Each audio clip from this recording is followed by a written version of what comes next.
Rail की पटरी सिर्फ ट्रेनें नहीं बल्कि तरक्की भी साथ लेकर आती है, जिसे देखते हुए भारतीय रेल देश की धार्मिक राजधानी उत्तर प्रदेश में विकास की नई कहानी लिख रही है। अद्भुत विकास की इस कहानी के कई पहलू हैं जिन पर आज हम विस्तार से बात करेंगे। बात अगर रेलवे विकास की होगी तो बजट का स्थान सर्वोपरि होगा। 2014 से पहले उत्तर प्रदेश को जो रेलवे बजट प्रति वर्ष औसतन 1109 करोड़ रुपए मिलते थे, उसे 2025 से 26 तक बढ़ाकर 19,858 करोड़ रुपए कर दिया गया है, यानी पहले के मुकाबले 18 गुना ज्यादा। बजट में यह अभूतपूर्व बढ़ोतरी सिर्फ एक आंकड़ा नहीं बल्कि राज्य के प्रति केंद्र सरकार की प्रतिबद्धता का प्रमाण है। इसलिए उत्तर प्रदेश में रेलवे ट्रैक निर्माण में भी जबरदस्त प्रगति हुई है। 2014 से पहले हर साल औसतन 199 किलोमीटर ट्रैक बिछाए जाते थे, जबकि 2014 से 2025 तक यह औसत बढ़कर 474 किलोमीटर हो गया है, यानी 2.4 गुना की जबरदस्त बढ़ोतरी। इतना ही नहीं, 2014 के बाद से अब तक 5,209 किलोमीटर नए ट्रैक उत्तर प्रदेश में बिछाए जा चुके हैं, जो स्विट्जरलैंड की पूरी रेल नेटवर्क के बराबर है। उत्तर प्रदेश में रेल नेटवर्क को उन्नत बनाने की दिशा में रिकॉर्ड सफलता प्राप्त हुई है, जहां 2009 से 2014 तक सिर्फ 193 किलोमीटर ट्रैक का विद्युतीकरण हुआ था।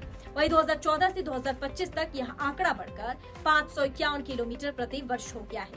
यही नहीं, राज्य में अब तक 6,064 किलोमीटर ट्रैक का विद्युतीकरण किया जा चुका है, जिससे राज्य का रेल नेटवर्क अब रिकॉर्ड 100% विद्युतीकृत है। रेलवे विकास की इस रेस में अमृत भारत स्टेशन योजना के तहत देश भर के स्टेशनों को भी भव्य रूप दिया जा रहा है। इसी कड़ी में उत्तर प्रदेश के 157 स्टेशनों को 7,695 करोड़ रुपए से अधिक की लागत से विकसित किया जा रहा है। इनमें अयोध्या धाम और गोमती नगर जैसे महत्वपूर्ण स्टेशन भी शामिल हैं, जिनका भव्य रूप हाल ही में जनता को समर्पित किया गया है।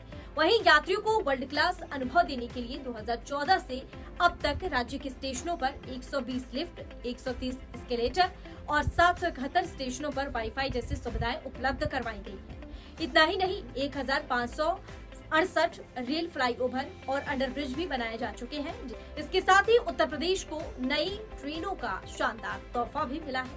प्रदेश में अब तक 14 वंदे भारत ट्रेनें चलाई जा चुकी है, जो 20 जिलों को तेज और आरामदायक यात्रा से जोड़ती है।